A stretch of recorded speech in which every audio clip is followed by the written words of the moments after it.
what you made me.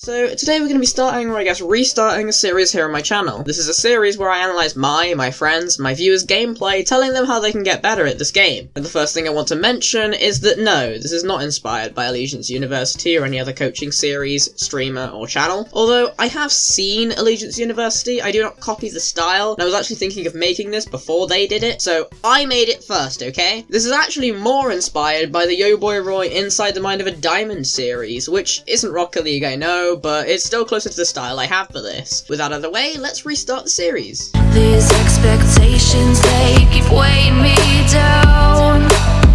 My heart is begging me to get the hell out. You'll notice in this first clip that my teammate scores the first goal of the game. That's not the reason I'm showing you this clip though. The reason I'm actually showing you this clip is because of the rotational mistakes from the opposing team. All goals, even kickoff goals, have reasons behind them, and this is no exception. Imagine you're this guy in this situation. Think about the choices that are immediately obvious. You're already on the wall because you thought your teammate would score, pass, or even get a shot off, but now you're on a heavy defense with someone attacking from the wall and your teammate not even trying to get back. You have a few options. Either challenge the ball mid-air, which depending on your mechanical skill can be pretty risky, try to go back to net, having to turn around, or you could turn for the boost, which is always tempting, and then try and get to net with full boost. This guy chooses the last option because he likes to chase the boost, which, I'll be honest, I'm also a culprit of. But this does ruin players' ranks. Just because the boost is there doesn't mean that it's the best option, as much as it feels like it. The few seconds he spent getting boost is the few seconds that my teammate needed to put it in an unsavable position for him. But if they went back to net even with no boost, they would have at least been closer. Let's take a look at the person's POV who wasn't getting back, shall we? He's just tried to attack our net unsuccessfully and is going back to net, which gives him a few options as well. He can try and get the boost and hope his teammate can save the ball, which is almost impossible in this situation, or he can go back to net with little to no boost, allowing his teammate to stall until he gets back. At least it's then not impossible to save, even if it is difficult. Or he can try and challenge us with the boost he has and put some pressure on, which could allow for some stalling if done properly, so his teammate can get back.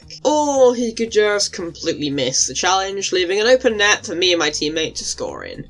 I guess that works too. Keep in mind though that all of this thinking has to be done within a few seconds, while also trying to keep your mechanics decent. In the first part of this next clip, I get a pretty good kickoff to my teammate who is doing something known as cheating. This is where you or your teammate isn't going for the kickoff but goes forwards towards it because the person taking the kickoff will stop it still or as close to that as they can to get a powerful hit and maybe an easy goal. However, there's a couple problems in the way this guy is cheating this kickoff. First thing, I'm not even in voice with the guy. This means that I don't know if he's cheating it, so if I got unlucky and the kickoff went in a different direction, there's an open net and an easy chance at goal. You always have to think about what could go wrong as well as the perfect situation. Keep in mind you have to do this within a few seconds, so it's probably best to consider the best and worst situations and account for both in your play, leaving some brain space to act out those mechanics. In a higher level player's head, this happens naturally, even if they don't notice it. However, this guy completely ignores that and just goes straight for the cheat. He then encounters one of the worst scenarios, that being that he was beaten to the ball. This leaves an empty net for the opponent to slip the ball into. This shot right here would have been in the net in a few seconds with the higher ranked team and better opponents. However, this is in Diamond because I'm currently ranking up my account to Champ. Any other opponents would have scored this, but these guys took their time and didn't even challenge. You could make the excuse that they had very little boost and so they just left it, but this also comes down to whether boost is more important than goals or the ball, which is a pretty obvious decision.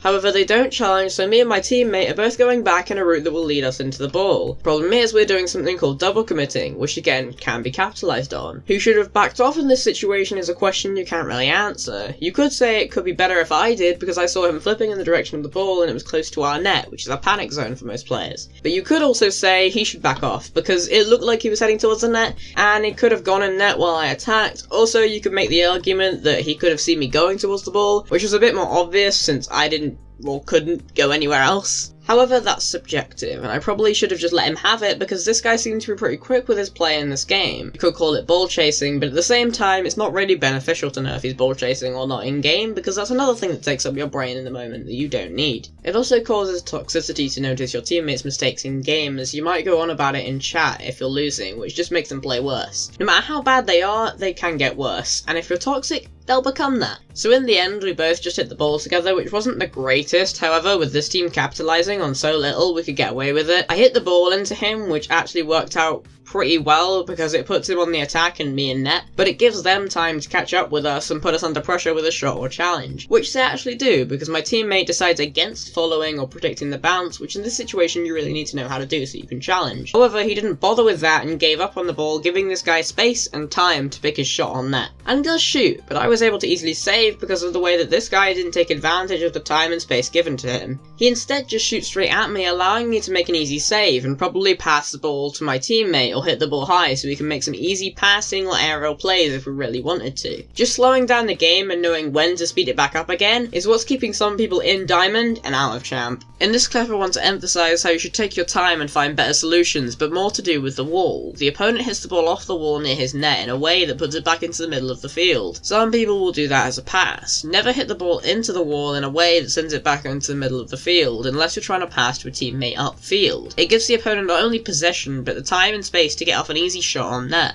It's one of the easiest goals you'll ever score if someone does that. If you're in this position, just come in from a different angle or don't hit the ball at all. This guy's teammate was there, but he ignored the ball because he didn't want to double commit, which is a good idea by him, but if his teammate is centering, that sends him completely off. What they did in this situation is not wrong, it's just that the teammate passed to my teammate, which just doesn't end well for anyone. You could make the argument he should have saved that, but I don't think he would have been in that situation if his teammate didn't pass to us. Also, saving backwards for some people is really hard. This clip emphasises the point of always hitting the ball with purpose. I don't hit the ball with purpose here, and I don't realise how much time I actually have. Since I'm used to people pushing me all the time and having no break or space to move around and control the ball, I just hit it away as hard as I could, because that way they couldn't challenge me in front of goal with my teammate out of net. However, what I should have done here is either control the ball because no one was challenging and that's an easy ball to control, which would then allow me to either dribble play or pass to my teammate, or just let my teammate control the ball, get back to net and defend. Either one would have kept possession and potentially led to a goal. Instead, I didn't do that and gave away possession to the opposing team. They are now able to approach the ball and get a powerful touch and potentially get a backboard pass. Luckily though, because of the rank and how this team was playing, I was able to read the hit and stop the attack in its tracks. That is the right time to chase the ball or read, because my teammate is back in net, and so if I make a mistake he can either save it himself or stall for me to get back. Also, I'm quite confident I'm able to read those opponents for reasons previously stated. So I challenge and completely stop their attack. However, against a better team I would have cost us a goal for sure. This next clip is something that once again would cause a goal in any other game. He has the ball in a position with a lot of time and space, but the opponent is doing his job and challenging the ball. The problem with the situation being that he has no momentum or boost. That means he cannot challenge or throw in a 50-50 correctly. Also, I'm getting back to net at the moment, so if it gets past him it's an open net. Best thing to do in this situation would be to stall for me to get back, because he knows I'm not back and he can see me. In this position though, he can do nothing offensively, so he has to try and prevent the goal, and the best way to do that being to allow me to get back and defend. However, in this situation he does the thing most players do, and that's panic. He doesn't know what to do, so he's gonna stand there and hope he wins a minus momentum 50-50, which just isn't likely. The ball gets past him, but fortunately he has enough of a touch on it that he's able to just save the ball from going in the goal. So that's that for this video. I was going to do another game, but this is more of a pilot episode to see if you want this kind of thing, and to try out some new editing techniques that might be a bit more time consuming. Hope you've enjoyed, and I'll see you in the next one.